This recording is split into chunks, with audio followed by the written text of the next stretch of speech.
Para compor a primeira mesa de debate, convidamos ao palco o senhor Marco Antônio de Almeida, professor da Universidade de São Paulo, e o senhor Sérgio D'Antônio Maceiras, professor da Universidade Complutense de Madrid. E para fazer a mediação, chamamos Luci Franco, assistente da Gerência de Programas Socioeducativos do SESC em São Paulo.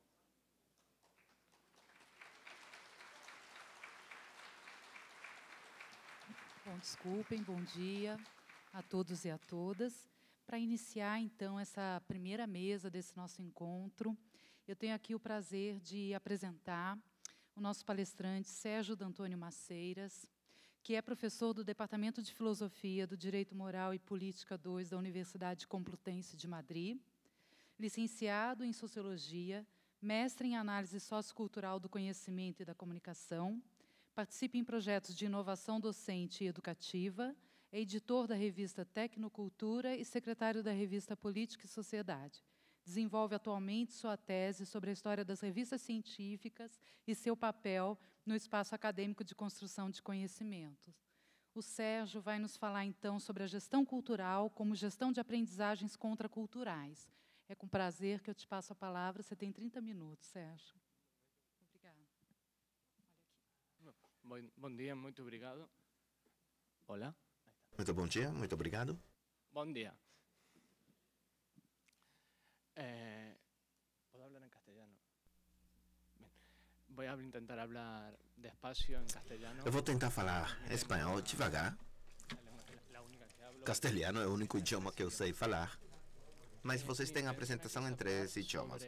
Eu queria falar sobre a gestão, o gestor cultural, na verdade, e a gestão cultural como uma gestão de aprendizado contracultural. Eu vou aproveitar a fala anterior do André Lemos para falar sobre o movimento 15M, com o intuito de criar novos espaços contraculturais como produto de uma nova geração.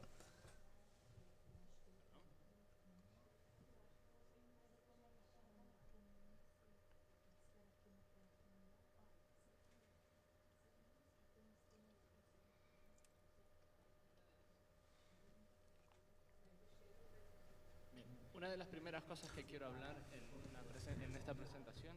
Nesta minha fala, gostaria Lo siguiente. de dizer que, com toda a intenção, esta apresentação que faremos está errada, está quebrada. A propósito, sou informático também. Eu também sou informático, trabalho em novas tecnologias, certo? Então, daqui a 4 ou 5 dias, vocês vão receber esta apresentação na minha página web. Eu sou uma pessoa que utiliza software livre, isto é, formato livre, e tento não utilizar formatos proprietários há 6 anos. E constantemente me encontro adaptando as minhas apresentações, artigos e praticamente toda a minha criação em redes sociais da internet com pessoas que utilizam Apple e Windows. E por uma conversa que tive recentemente, acredito que o melhor é que todos nós nos adaptemos a isso. Não é, portanto, um problema do SESC que não estejamos enxergando isso. Também não é um problema meu, é um problema de ferramentas. Falando sério, é um problema de formatos e como os formatos abertos ou fechados podem interagir entre si em nível usuário. É um problema criado artificialmente por companhias, no caso concreto. Vou falar sobre esta situação concretamente. As extensões dos arquivos para os documentos de escritório ou Office estão padronizados. O Open Document Format, em inglês, está totalmente especificado e não existiria problema nenhum na intercompatibilidade entre PCs que utilizam Microsoft Office, LibreOffice, Google Doc ou outros formatos. Mas não é bem assim como vocês podem ver. É um problema de formatos criado artificialmente por empresas ou instituições que não desejam ter uma compatibilidade 100% com formatos livres. É uma estratégia de mercado que nos afeta todas as pessoas.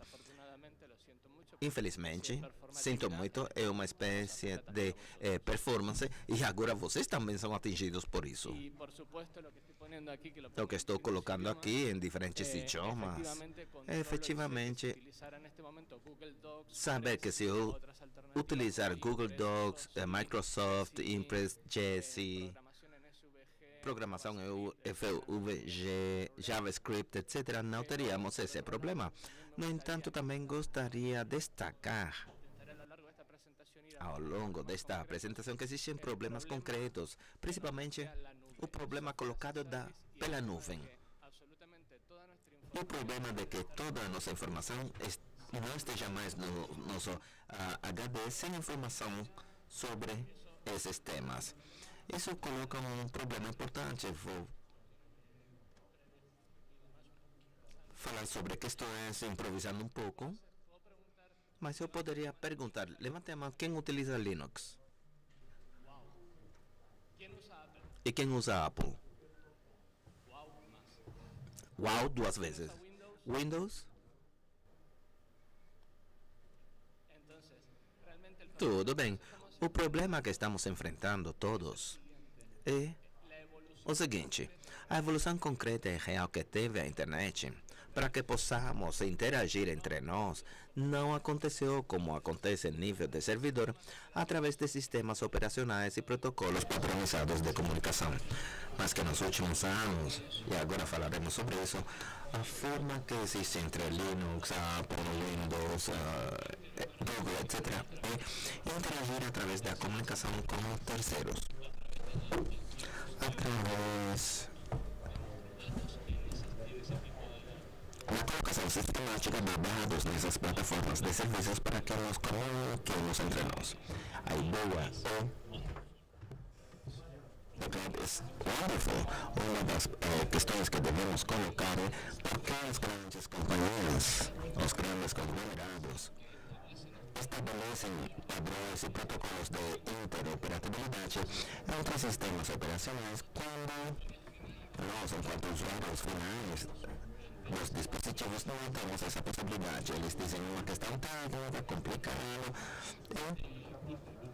e trocar fotografias através do Facebook, ou conteúdos através do Instagram, ou colocar toda a nossa informação em um site como Dropbox, por exemplo, onde não garantem onde se encontram os nossos dados, porque os nossos dados acabam sendo colocados num HD concreto. E as pessoas não dizem isso, não falam disso.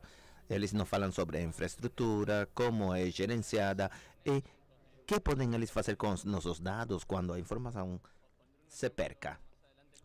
Ou, como veremos, um exemplo do e-mail já aconteceu comigo. E vou contar essa história mais tarde. Mais uma vez, a segunda apresentação, que também está errada.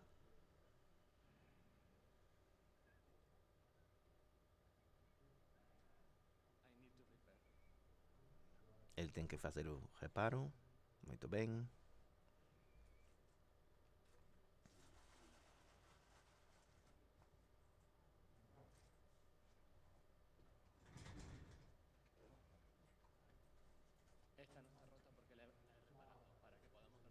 Eu reparei esta apresentação para poder ver as fotografias.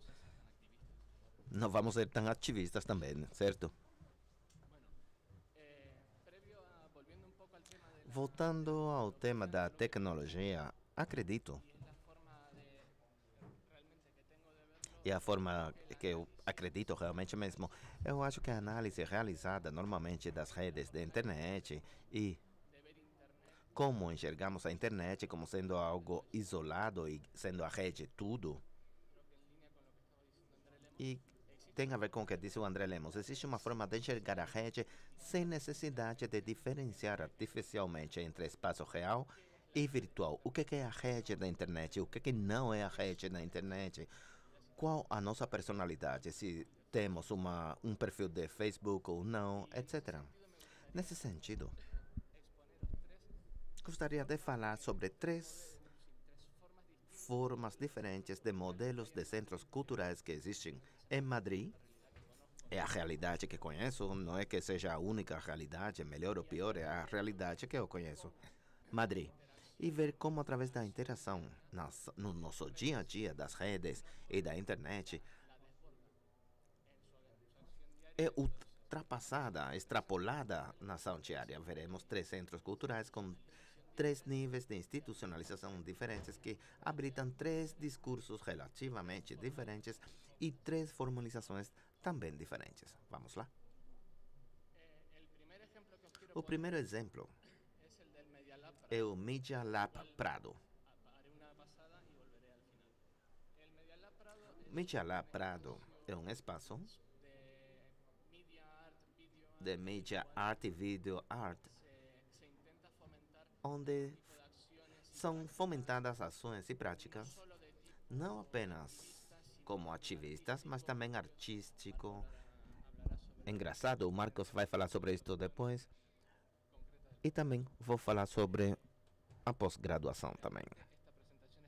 Esta apresentação está errada mesmo, estão faltando algumas coisas aqui no lado, mas tudo bem. O que estou querendo dizer é que eu selecionei as fotos porque eu leciono nesse centro. É um centro extremamente cool, legal, bacana. Está tudo bem localizado, tudo perfeitinho localizado. E como vamos ver depois, esse centro, mesmo tendo uma clara vocação de performatividade na cidade, com projetos de video art ou iniciativas dos movimentos sociais, etc., como é um centro principalmente financiado pela comunidade, pela Prefeitura de Madrid, podemos ter problemas como esse que vemos na foto. Aqui, vemos o Marcos, que é o diretor-geral do Media Lab, e a presidenta da comunidade de Madrid, chamada Ana Botella. Para contextualizar, ele é a esposa de José María Aznar, o ex-presidente. São caras da extrema direita. E eles cortam todos os fundos de atividades desse centro. O que acontece? O centro cultural, que antes estava um espaço muito reduzido, com uma atividade onde as pessoas interagiam e modificavam através da ação o centro cultural, quando foi deslocado para a nova localização, que é uma antiga empresa belga, uma empresa, um local grande, muito bem organizado, porém agora não temos dinheiro para as atividades, não temos verbas para desenvolver as atividades, porque o nível de dependência do dinheiro das verbas do Estado de Madrid é muito curto devido à crise da Espanha. Como hoje na comunidade de Madrid somos governados pela extrema direita, que não estão nem aí com esse tipo de situação, o orçamento para 2013 para as atividades do centro foi de R$0. E não é mentira.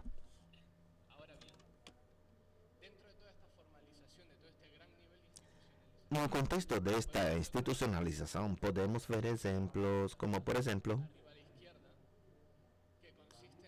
aquele logotipo é o Master Oficial. Não vou fazer muita publicidade, mas vou destacar que o Master Oficial, isto é muito institucionalizado, muito formalizado, mas o objetivo mesmo, o propósito é reverter essa situação. E vou falar sobre isso mais tarde. Formalmente são atendidas todas as questões burocráticas, institucionalmente temos espaço para todas as entidades, fazemos toda a papelada, atendemos todos os requisitos burocráticos da União Europeia e assim por diante. E depois disso, as pessoas que lecionamos nesse centro fazemos o que bem entendemos. Literalmente revertemos, tentamos pervertir a lógica da qual devemos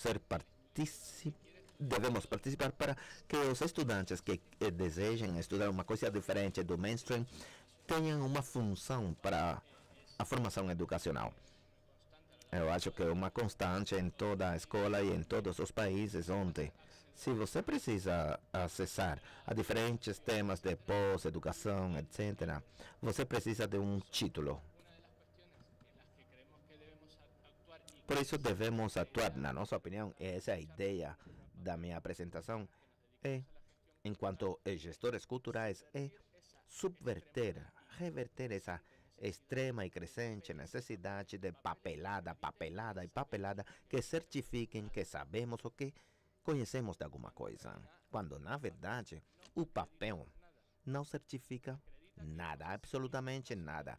No caso da educação, certifica que ficamos lá sentados, ouvimos um busto, que é mais ou menos como temos aqui o caso. Vocês ouvindo o que eu digo. Mas o fato de termos aqui uma função não certifica que estejamos produzindo algum tipo de comunicação. Então, Sérgio, tem 3 questões aqui. Como o gestor cultural pode utilizar as redes sociais para facilitar o empoderamento horizontal e a ampliação dos espaços de sociabilidade? Em Madrid, saíram às ruas para dizer o que não queriam, mesmo sem o comprometimento de mostrar alternativas. Isso parece similar aos processos de outros países. As pessoas demonstram o que não querem. Mas é possível chegar a algum lugar só sabendo o que não se quer? Esse processo democrático não estaria um pouco difuso ou até desestruturado, deixando espaços abertos para que as mudanças fiquem aquém do necessário? O que as tecnologias, nesse contexto, abrem ou trazem como oportunidade? Isso sob o ponto de vista das mobilizações. E a outra questão é, o que é um gestor cultural para você? Puedo ir saltando las preguntas, así las contesto rápido para... Vale. Bueno, voy a contestar a la segunda primero. Bien, voy a contestar a la segunda pregunta. Eu vou contestar a segunda pergunta. Se em Madrid é parecido aos outros lugares e se é possível chegar a um lugar sem saber qual é a proposta. Resposta número 1. Sim, efetivamente eu acredito que as mobilizações de Madrid são parecidas a outros lugares do mundo, mas com enormes diferenças. Eu não sei se vocês sabem que em Egito, antes de entrar na Praça Tahrir, as pessoas levaram os sindicatos de caminhoneiros e outros sindicatos muito importantes, demoravam 6 meses para se mobilizarem contra o governo. Esse tipo de mobilizações, com esse tipo de perfil social de pessoas que frequentavam a praça, é muito diferente à mobilização de Madrid, sem falar do gênero, da violência e outras coisas que aconteceram na tão bonita primavera árabe, como eles tratavam as mulheres na mobilização. Isso não sucedeu nunca em Madrid, lógico, outro tipo de situação. São parecidas sim, mas em contextos sociopolíticos e históricos diferentes, o que nos pode levar a pensar por que consideramos que todas são iguais, quando não tem por que serem consideradas todas iguais, cada uma tem a sua particularidade. A primeira pergunta...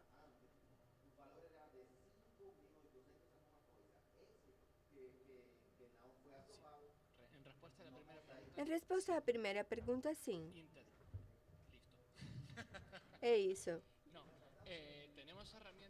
Nós temos ferramentas, por exemplo, para mim uma ferramenta muito importante não é a internet em si, porque a internet não deixa de ser uma rede que surgiu por um conjunto de militares, o protocolo TCP/IP, que vem dos militares, a World Wide Web, também vem da Suíça. Cada protocolo, cada questão que hoje utilizamos na rede, num contexto histórico de formação, de produção e uma significação política, todas têm. Como eu tive meia hora para falar, eu acredito muito mais produtivo conversar com vocês e provocá-los um pouco antes de aborrecer com a história dos protocolos. Mas o que eu sim penso é que o software livre e a internet por si mesmos não nos dotam de nenhum tipo de ferramenta, só habilitam um espaço muito potente para que consigamos nos empoderar e criar novos espaços de conversação e comunicação. Ao longo da minha palestra, eu tentei demonstrar que todos esses espaços podem ser reapropriados para o sistema, entre aspas, ou pelas diferentes corporações e empresas, para obter de nós um rendimento econômico na taxa de crise sistêmica do capitalismo. Tenía una definición muy bonita en la presentación, bien puesta. Na minha apresentação tinha uma definição muito bonita, muito bem posta, mas para mim, uma pessoa que se realiza a questão cultural são estas pessoas editoriais, ativistas, curadores ou curadoras de instituições artísticas. Não me preocupo muito com as definições. No caso dos centros sociais ocupados que eu estava mostrando, há gente que faz uma labor intensa de gestão cultural, na medida que articulam tanto as demandas das possíveis pessoas que gostariam de fazer algum tipo de expressão artístico, cultural ou acadêmica, com o público que encontra-se nesse local. Eu consigo ser cultural como um agente mediador e facilitador da produção concreta e da comunicação concreta de produções culturais e recepções. Cultural é um término que eu acredito flexível o suficiente, mas ao mesmo tempo ele distingue os diferentes tempos de produção e recepção. Obrigada, Sérgio. Bom, Marco, tenho também aqui 3 questões para você. A primeira é: os conceitos de protagonista e empoderamento não são contraditórios? Num mundo onde a informação está disponível por todos os lados e as possibilidades de formação e da experiência do conhecimento se dá em esferas e espaços como centros culturais e comunidades, qual é o futuro da escola?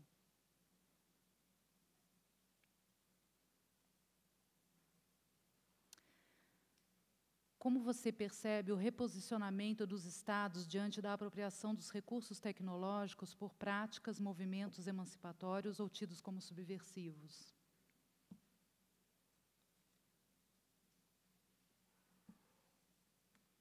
Só pergunta fácil, hein? Bom, primeira questão, né? Se há uma contradição entre pensar protagonista e pensar empoderamento, me parece que não. Acho que os processos de empoderamento são os processos justamente de fortalecimento dos protagonistas, né? É óbvio que você pode pensar que essa ideia de empoderamento é uma ideia muito iluminista, que parte de cima para baixo. Eu tenho a verdadeira razão e vou transmitir essa razão para os sujeitos. Mas se ela se dá num processo efetivamente dialógico, que eu acho que é o mais interessante, esse processo de empoderamento é de mão dupla, né? Que é uma aprendizagem que é feita nos 2 sentidos. Então, não me parece contraditório. O futuro da escola e na relação com os centros culturais, etc. Olha, tem um autor, o Neil Postman, americano, ele escreveu um livro interessante, chamava O Fim da Escola. E ele brincava justamente com a dubiedade do título, né? Então, o fim enquanto finalidade da escola, né? E se você não descobrisse a finalidade da escola nos tempos contemporâneos, é porque você estava reconhecendo o fim dela como instituição. Me parece assim que o futuro da escola é ela se perfilar cada vez mais no sentido que a gente vive uma sociedade de aprendizagem contínua, né? Então, antes dela se opor aos centros culturais, ela deveria entrar numa relação de comunicação, de colaboração, de continuidade com esses centros. Eu acho que eles não são opostos, eu acho que eles são complementares. A questão é que a situação da escola é que é complexa, né? Então, aí a gente tem uma série de outros fatores envolvidos, né? Que vai da formação e remuneração dos quadros escolares, né? Até o próprio papel, né? E expectativa social que se joga ainda hoje sobre a escola, né? Então, acho que é necessária aí toda uma reconfiguração, não só das condições objetivas e concretas, mas também das expectativas em relação a essa instituição. E com relação ao reposicionamento dos Estados, como é mesmo?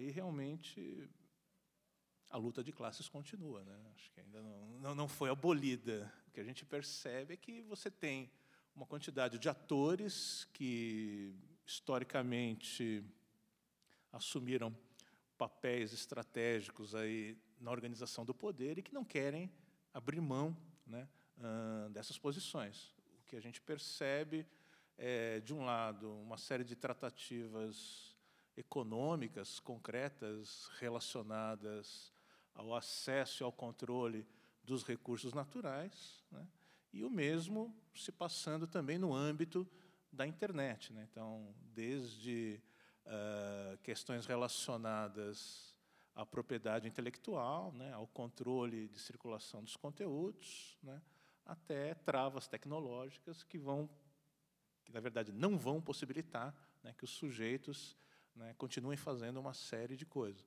Então, a gente está numa disputa muito grande, a centralização desse controle da internet em poucas mãos, né? Então, a questão lá dos Estados Unidos, do marco regulatório, me parece o ponto nevrálgico da questão. Aqui no Brasil, nós tivemos um embate muito forte disso em torno das questões relacionadas ao marco civil, né? A gente pode até ver um processo que foi um processo de esvaziamento das iniciativas do Ministério da Cultura em relação à circulação de conteúdos, à utilização das licenças common, etc., né, no governo de Holanda.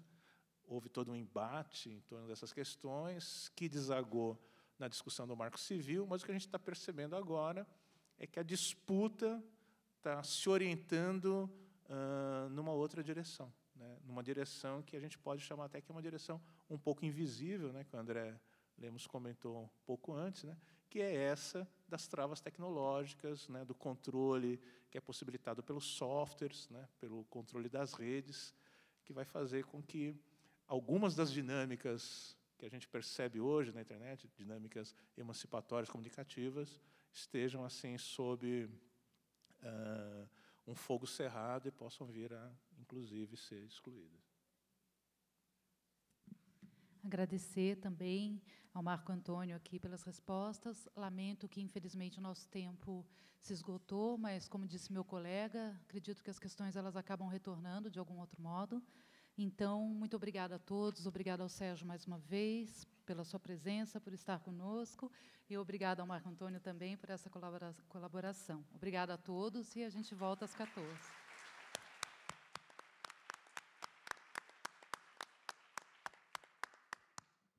A contraculturalidade do nosso papel enquanto gestores culturais é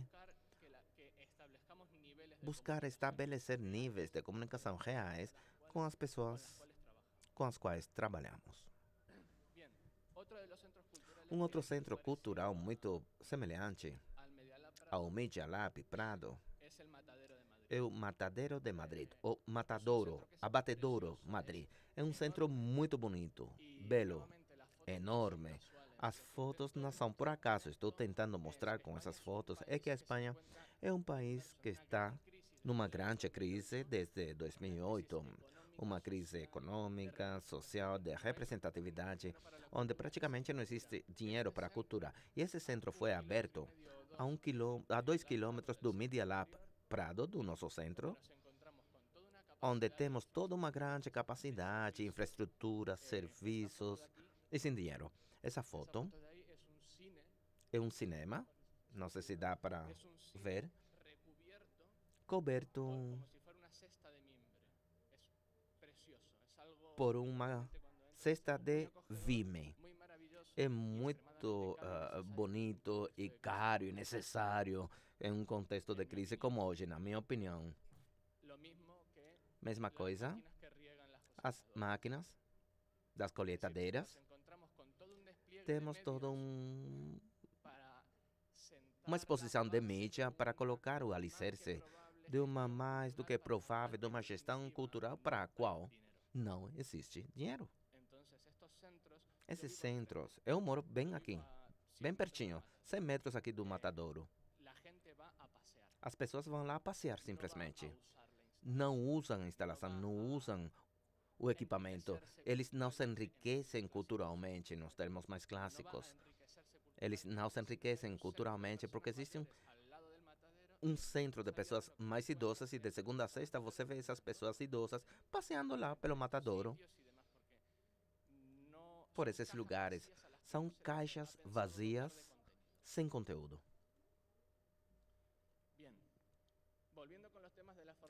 Voltando à formalização, aqui temos o movimento Ocupa. Não temos mais o financiamento e a aprovação das organizações políticas de Madrid, mas, na verdade, aqui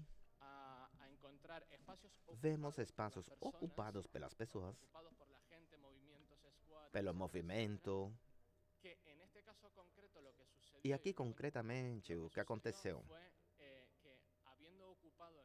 Após a ocupação da indústria de tabacos de Madrid, a prefeitura aprovou essa ocupação, porém com vigilância ou segurança privada ou particular, ao invés de ser um espaço ocupado mesmo pelas pessoas. Na verdade, é um centro social autogerido com horário e também com segurança particular.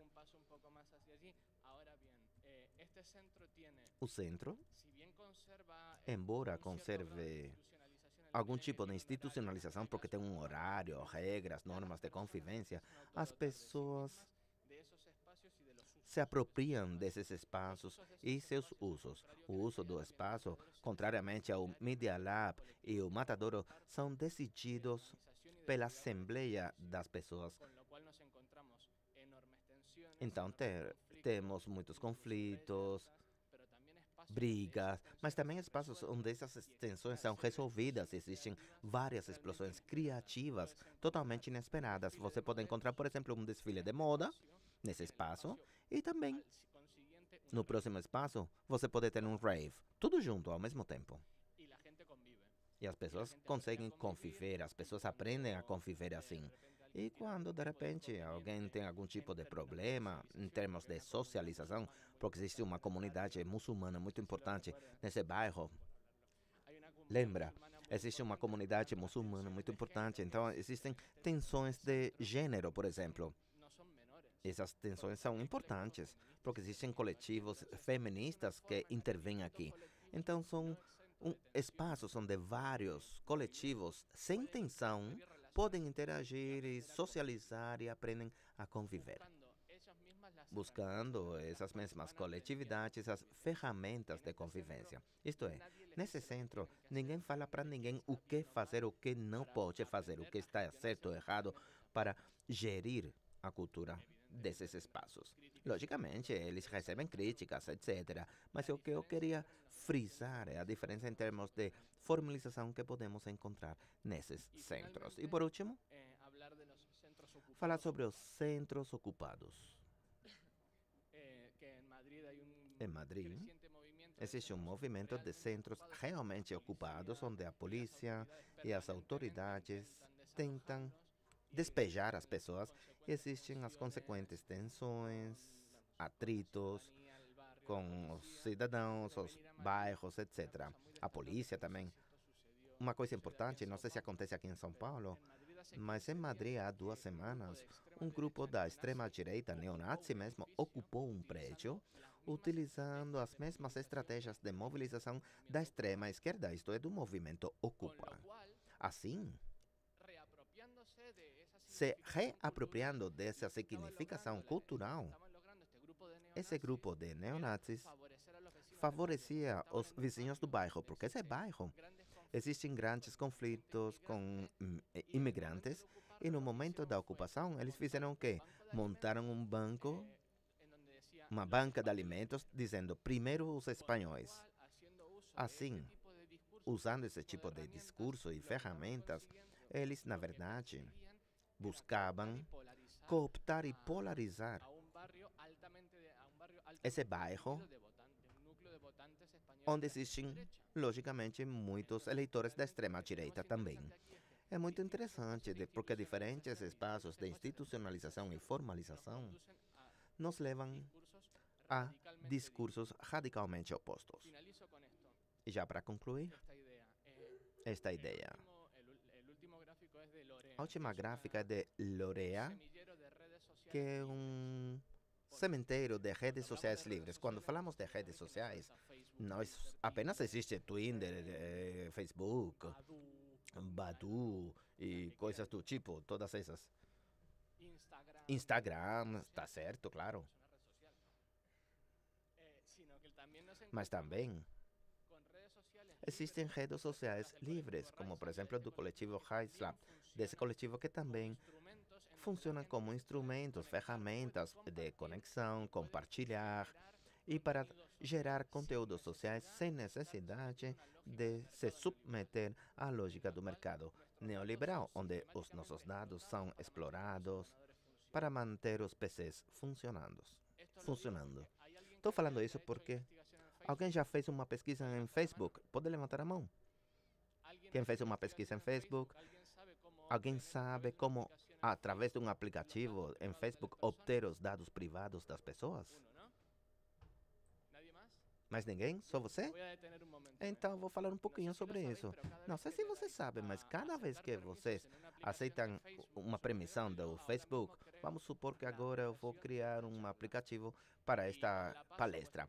E eu vou passar para vocês no perfil de Facebook para que vocês tenham acesso a absolutamente toda a minha apresentação. Ótimo. Quando vocês clicam em aceitar, eu terei acesso.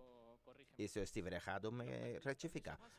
As permissões básicas são nome, quantidade de amigos, os likes, os curtir, não curtir, os grupos aos quais você pertence, dentre outros dados. Apenas, obviamente, é claro, idade, nível acadêmico, formação educacional, cidade onde você mora e assim por diante. Apenas clicando aceitar as permissões deste mini aplicativo da minha palestra, eu poderia obter de 95% de vocês um perfil histórico, socioeconômico e sociocultural de vocês impressionante. E com isso eu poderia saber que estudo de pós, por exemplo, você pode querer, quais livros você gosta, em que bairro de São Paulo vocês moram ou como vender algum tipo de produto cultural, logicamente mantendo aquela lógica neoliberal do consumo. A maior preocupação para mim das redes sociais é que talvez esta plateia não saiba disso. E vamos voltar sobre isso mais tarde. O que estou querendo frisar, destacar é que as redes sociais, movimentos de software livre, centros sociais ocupados, etc., não são obviamente a panaceia e fazem tudo bem. Quem estiver envolvido em movimentos de software livre sabe que temos muitos níveis de meritocracia, elevados níveis de formalização do conhecimento, barreiras de entrada bastante importantes, mas o leque de possibilidades que tudo isso oferece não freia esse tipo de lógica onde estamos a um lado do conhecimento em determinadas coisas. Isto com toda a intenção, na minha opinião.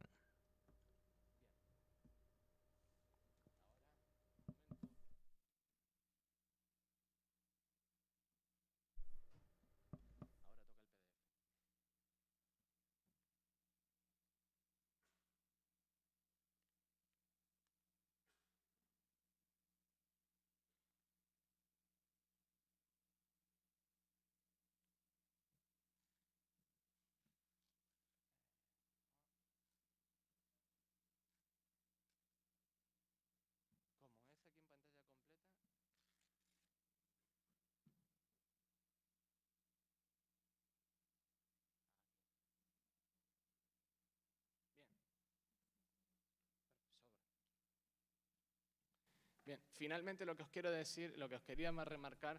Por último, o que eu queria destacar é a nossa capacidade, enquanto gestores culturais, é uma leitura que não é apenas minha, não é utópica ou distópica, mas é apenas para mostrar a estatística. Aqui vemos a evolução do controle das redes que temos enquanto usuários das mesmas. No sé si lo de las nuevas tecnologías, a medida yo llevo más de la mitad de mi vida conectado eu levo mais da metade da minha vida conectado à internet. E o controle da informação, o controle do fluxo da informação é cada vez mais crescente e somos expertos usuários de determinados produtos sem saber o que existe por trás. Isto é,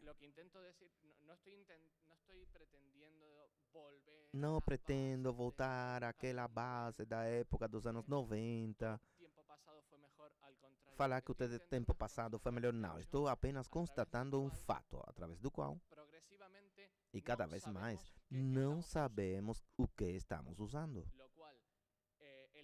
Sendo assim, o discurso das redes e que todos os termos de conexão e de que isso é bom porque compartilhamos uma coisa e assim por diante, na minha opinião, não leva em conta as raízes tecnopolíticas que estão por trás. Isto é, o Facebook é uma empresa que tem as ações listadas em bolsa e quando pare de vender os nossos dados, vai quebrar, vai falir. O Twitter é uma empresa também listada em bolsa de valores e precisa que estejamos permanentemente mandando, recebendo tweets. Não sabemos o que exatamente, não sabemos exatamente o que, mas estamos compartilhando. E isso é importante para eles. Não sabemos o que, mas vamos fazer alguma coisa.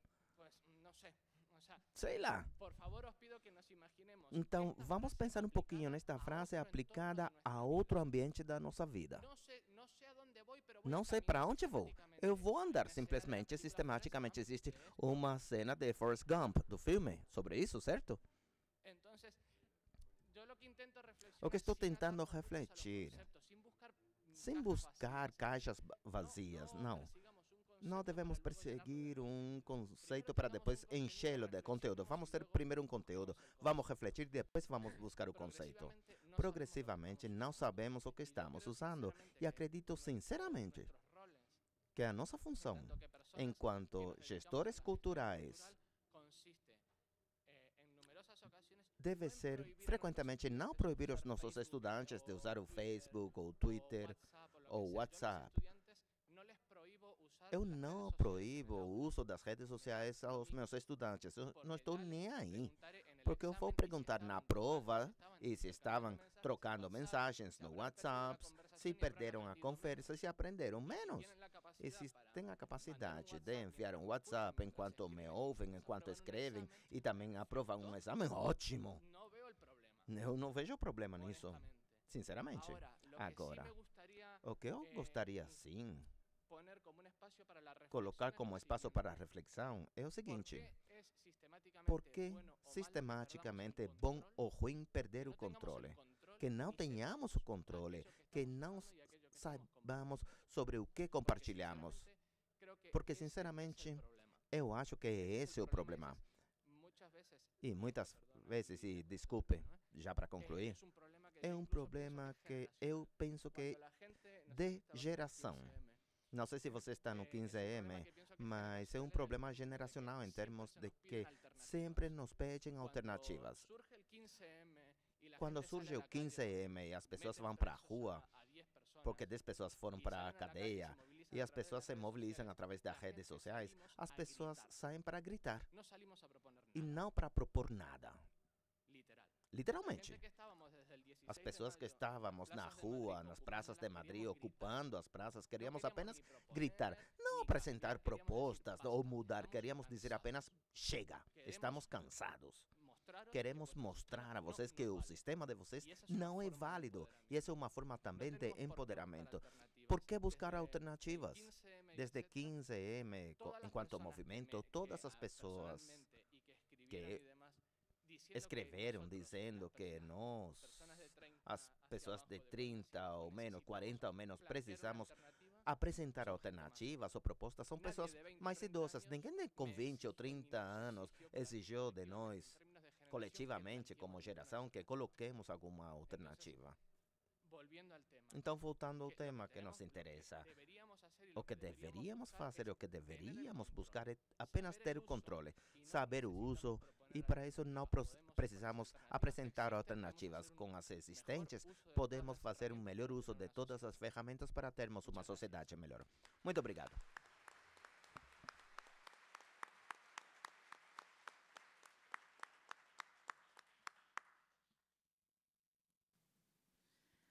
Muito obrigada, Sérgio, por essa fala tão instigante para a gente pensar também nossa prática. Eu quero agora dar continuidade, então, a essa mesa, com muito prazer, convidando também aqui o Marco Antônio de Almeida, que é bacharel e mestre em Sociologia pela Universidade de São Paulo e doutor em Ciências Sociais pela Universidade Estadual de Campinas. Leciona e orienta no curso de Ciências da Informação e Documentação da Faculdade de Filosofia, Ciências e Letras de Ribeirão Preto e no programa de pós-graduação em Ciência da Informação da Escola de Comunicação e Artes da USP. Pesquisa nas seguintes áreas: teoria social da comunicação e da informação, mediação e ação cultural, sociologia da cultura, sociabilidade e novas tecnologias, políticas culturais e da informação, e é líder do Practic, Grupo de Estudos de Práticas Culturais e Tecnologias de Informação e Comunicação. O Marco vai nos falar, então, sobre mediações culturais, acesso e apropriação da informação e da tecnologia. Muito obrigada, Marco. A palavra é sua. Você tem 30 minutos. Bom, obrigado. Gostaria de agradecer o convite do SESC, né, a presença das pessoas que se deslocaram até aqui para ouvir a gente falar. E foi uma coincidência assim, bastante interessante estar na mesa com o Sérgio. Né? Eu já tinha visto o Sérgio em Madrid e muitas das questões assim, que ele trabalhou são bem convergentes com algumas das coisas que eu vou falar aqui. Eu vou tentar agilizar uma parte aqui dos meus slides, que é uma introdução mais teórica, né? Então, já peço desculpas aí se eu simplificar alguns conceitos e não fizer justiça à riqueza do pensamento de alguns autores, mas acho que essa parte ela é importante um pouco para situar de onde eu vou estar falando a partir da análise de alguns casos, de algumas experiências, né? O Sérgio já me fez um grande favor, que ele contou algumas experiências de Madrid que eu ia comentar, então só vou pontuá-las, né? E depois eu vou, a partir dessas experiências, tecer alguns comentários, algumas reflexões sobre paradoxos, né, que estão encerrados aí nas políticas e nas práticas culturais envolvendo a tecnologia. Bom, a gente ouve com bastante frequência a história que estamos vivendo uma sociedade da informação, que a gente tem um excesso de informação, que a informação circula por todos os lados, que nunca, em momento algum, tivemos tantas informações ao nosso alcance, né? E isso é avaliado tanto de uma maneira positiva quanto de uma maneira negativa, né? Então, de um lado mais otimista, as pessoas veem essa torrente de informações como algo extremamente positivo para a construção do conhecimento, para a democratização das relações, e outras pessoas se preocupam, né? Porque justamente você não tem mais processos aí de seleção, de escolha, de qualificação dessas informações. As pessoas estão mergulhadas, né, num mundo de informações e a partir do qual é mais fácil a gente se afogar do que construir propriamente um conhecimento ou algo mais concreto. Bom, eu parto sempre do princípio, né, que os conhecimentos, as informações, né, a produção, a circulação delas, está subordinada aos sistemas culturais e simbólicos que conferem sentido, né? Então, não existem informações por si, existem informações em relação a algo, né, e esse algo é a cultura, né, são os processos culturais que me permitem a leitura, a decodificação, a utilização dessas informações. Então, pensando nesse pressuposto, as minhas questões de pesquisa, as minhas questões de reflexão, elas passam basicamente por duas grandes questões, né? Primeiro, as relações entre os processos de mediação e as políticas culturais, e o segundo aspecto, que seriam relacionados a como essas políticas, essas ações culturais estão sincronizadas, ou então são formatadas por determinadas concepções de cultura. E aí a gente poderia se alongar aqui, né, se fosse uma aula de pós-graduação no Media Lab ou lá na ECA, né, sobre esses conceitos, sobre a evolução histórica deles, né. Isso daí seria uma boa discussão, mas sendo bem simples, para não correr o risco de ser simplista, a questão da cultura e da mediação, elas passam de concepções mais amplas para concepções cada vez mais especializadas. Então, a ideia de cultura, que estava relacionada ao cultivo agrário, depois, por correlação ao cultivo das coisas do espírito, e, a partir daí, aos bens culturais, a questão de uma cultura vista como um patrimônio, como um conjunto de objetos aos quais se aceder, e, posteriormente, uma visão antropológica da cultura, como formas específicas de compreensão do mundo, né? Então, a gente percebe que, de um processo mais amplo, ela vai se tornando um termo mais e mais especializado, sem apagar os sentidos anteriores. Com a questão da mediação, a mesma coisa. A mediação é um conceito central para as ciências sociais, né? Essa ideia de que eu não tenho uma experiência direta do mundo, direta da realidade. A minha experiência ela passa por um conjunto de mediações, né? Uma mediação direta já seria a própria linguagem. Muitas dessas mediações são invisíveis, né? Então, foi interessante algumas observações do professor André Lemos anteriormente, né? Então, que a gente não está percebendo, né, como esses mecanismos estão na internet, o Sérgio também falou isso, né, nos fazem agir ou tomar determinadas decisões sem que a gente perceba o que está por detrás ou como esses mecanismos nos conduzem ou nos orientam para esse tipo de tomada de decisões, que é uma característica, me parece, dos mecanismos de sociabilidade em geral, né? Muitos deles funcionam porque a gente os introjeta, a gente acaba lidando com eles de uma maneira inconsciente, né? Como a própria linguagem. Eu estou aqui conversando com vocês porque eu não estou me preocupando com as regras linguísticas. Se eu estivesse me preocupando assim com a estrutura da língua, sujeito, verbo, predicado, concordância, é muito provável que eu travaria e não estaria conversando com vocês. O mesmo acho que está acontecendo com esses mecanismos tecnológicos, né? A gente os naturaliza, os incorpora e vai levando, o que é preocupante em alguma medida.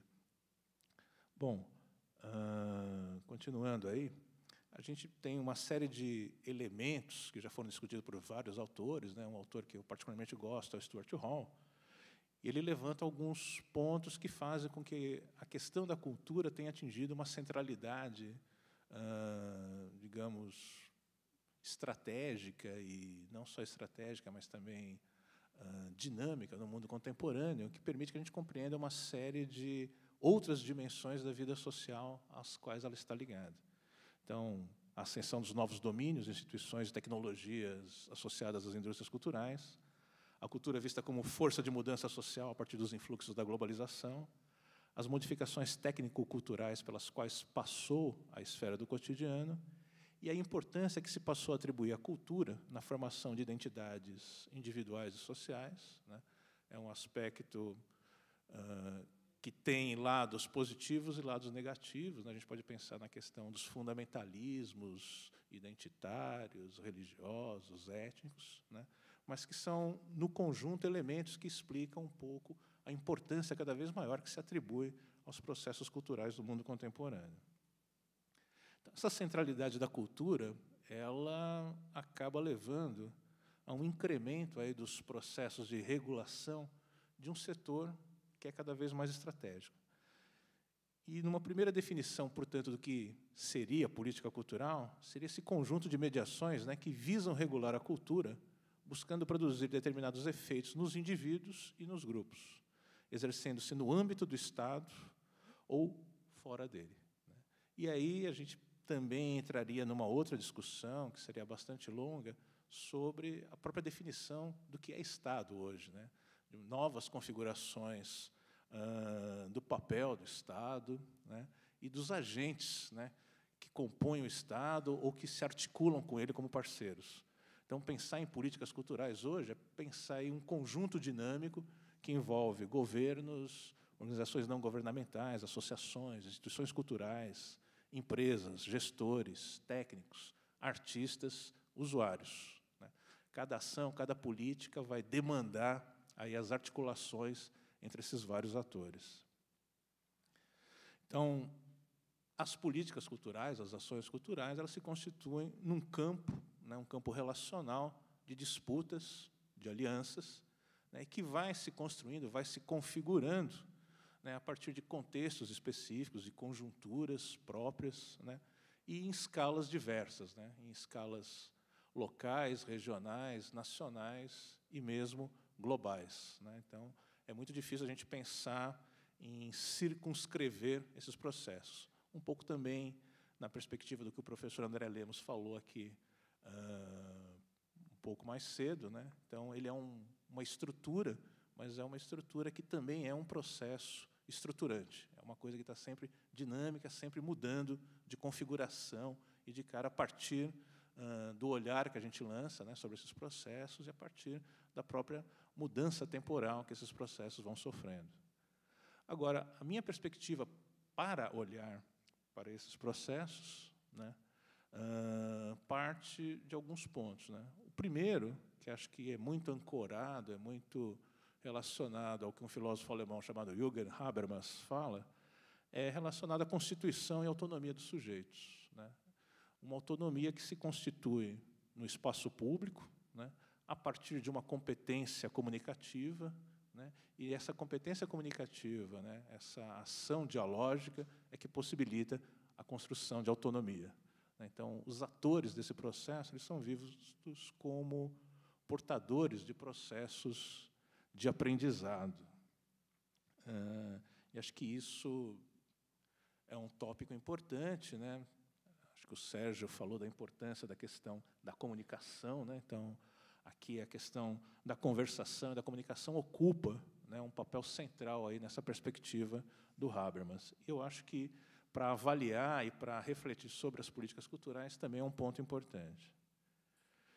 E a outra questão que eu tinha falado anteriormente é que concepções de cultura que estão em jogo e como que elas vão formatar, vão configurar, né, as ações, as políticas culturais, né, específicas, né. Aí eu estou dialogando com um autor, o Jorge Udes, que trabalha basicamente com 4 perspectivas aí de cultura, né. Uma visão patrimonial, né, da cultura vista como um conjunto de bens culturais que são valorizados e aos quais se deve franquear o acesso à população. Uma perspectiva antropológica, né, que vê a cultura como um conjunto de valores, de tradições, de modos de vida específicos de certas comunidades, né.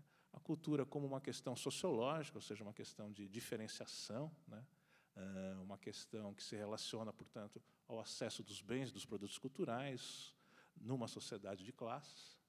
E, por último, a cultura como recurso, né. Essa cultura como recurso ela tem tanto um viés de recurso econômico, ou seja, algo capaz de gerir valor, algo capaz de produzir lucro, como também um recurso do ponto de vista da performatividade dos sujeitos, né, algo que pode ser colocado em termos de negociações, em termos de construção de alianças ou de oposições. Então, a cultura, cada vez mais, é um argumento, né, na tomada de posições políticas dentro da estrutura social. Então, a partir dessas considerações, eu procurei fazer aí uma espécie de tipologia ideal, no sentido do Weber, da relação entre concepções de cultura e formas de ação e de política cultural. Eu falo tipologia ideal porque a tipologia ideal, na verdade, ela é um recurso para a gente tentar compreender a realidade, né? Ela não é um retrato da realidade, ela é antes um instrumento para a gente mensurar essa realidade, né? Então, ela é sempre algo que não existe empiricamente, mas que a gente utiliza para tentar compreender justamente esse movimento do empírico, sem, né, congelá-lo, sem cristalizá-lo, né, num retrato, num sistema que seria estático, quando a gente sabe que a realidade é formalmente dinâmica. Então, o meu objetivo aí foi tentar entender essas conexões entre as políticas culturais, né, o acesso à tecnologia e os processos de produção, circulação e apropriação da informação cultural, né, nessa perspectiva de empoderamento dos sujeitos.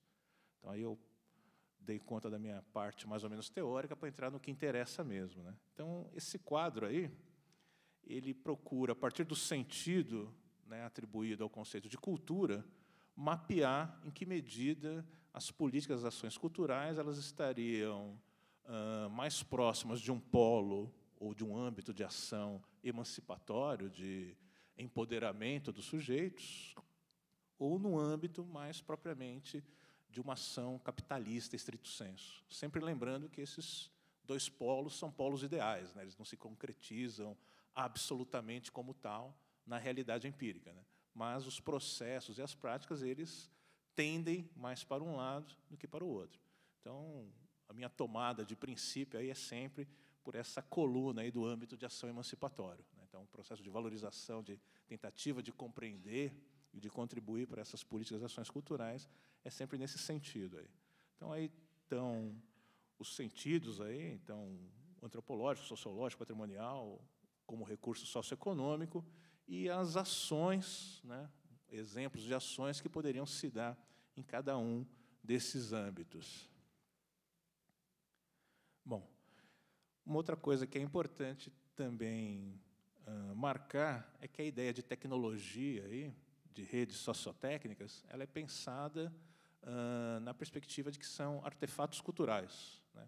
Artefatos culturais, no sentido que a antropologia dá para esse termo, né? Então, me interessam são as relações online e offline que se estabelecem. Um pouco que o Sérgio, o André comentaram antes, né? Então, de não ter essa essencialização, essa oposição entre o que é técnico, o que é humano, né? Quando, na verdade, são coisas que estão imbricadas, são coisas que estão em diálogo permanente. E aí, algumas experiências que foram pensadas, né, que foram refletidas a respeito. Uma delas é o programa Cultura Viva, do Ministério da Cultura, né?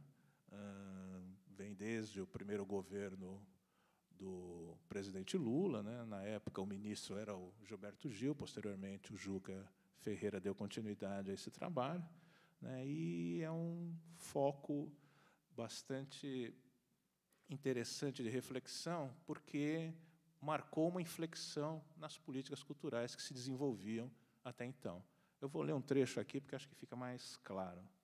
O Ministério da Cultura estabeleceu como diretriz para suas ações 3 pilares conceituais: autonomia, protagonismo e empoderamento, que se relacionariam também a 3 dimensões da cultura: simbólica, cidadã e econômica.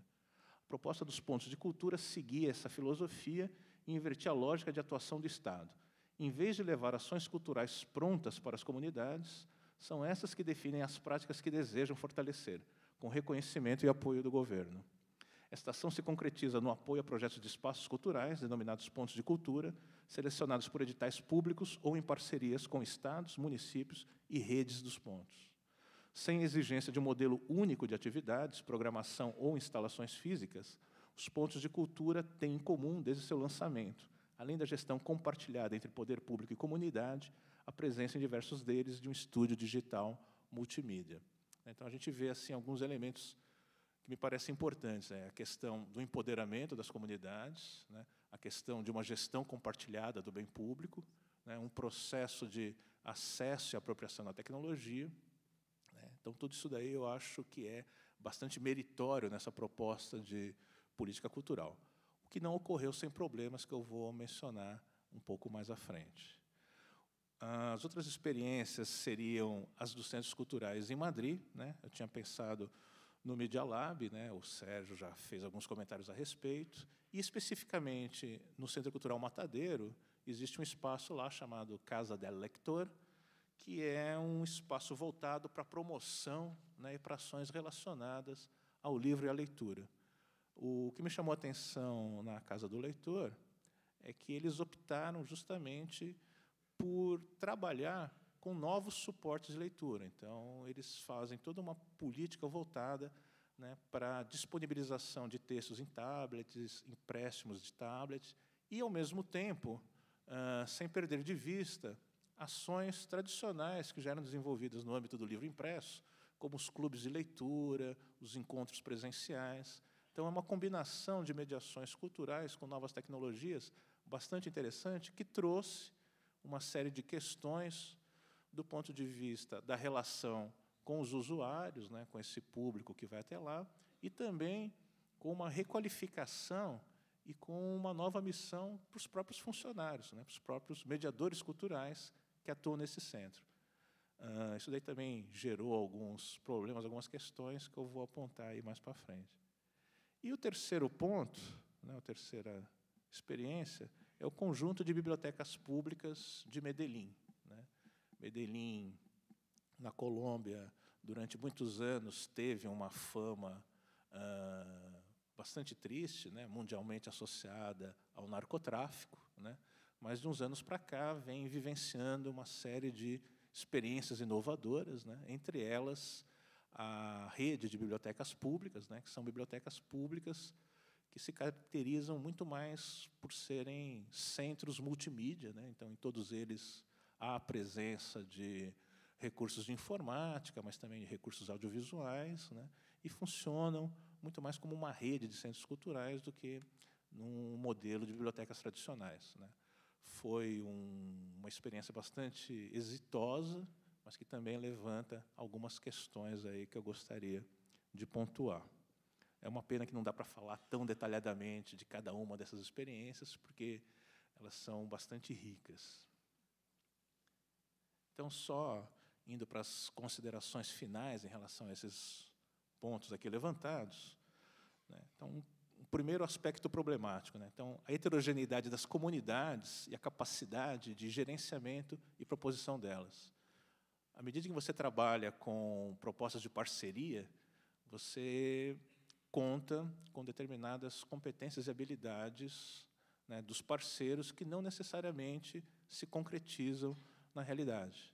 Ou seja, muitas das comunidades que foram agraciadas aí com os pontos de cultura nem sempre tinham as necessárias qualificações, competências, recursos materiais para gestar as políticas de acordo com o que se era esperado, né? Então, esse foi um problema que está sendo estudado uma série de soluções, mas que passa principalmente pela questão do diálogo, da interlocução.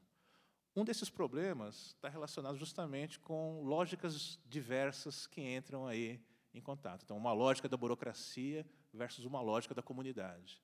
Então, muitas vezes, por exemplo, em situações de prestação de contas, né, as pessoas não tinham um histórico ou um conjunto de habilidades para lidar com determinados recursos financeiros, para dar conta da prestação desses recursos financeiros, né. Então, se estão estudando formas de auxiliar ou de facilitar esse tipo de prestação de contas.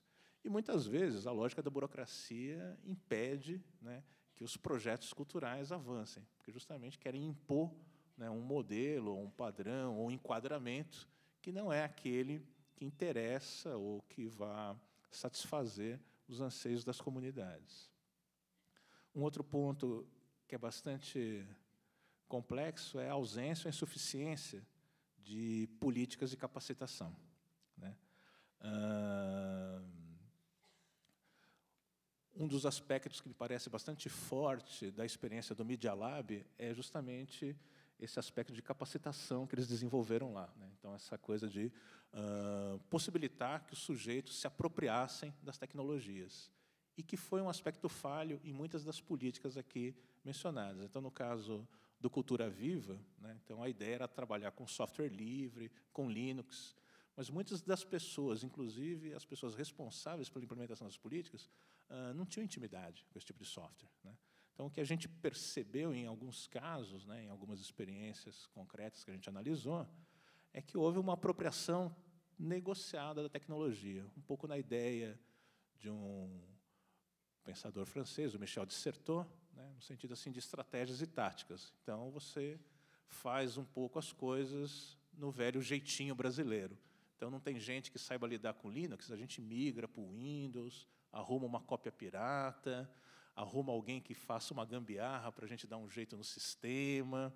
Ou seja, a gente faz, né, digamos assim, formas ou maneiras de contornar os problemas, né, para tentar atingir os objetivos, o espírito das políticas em questão.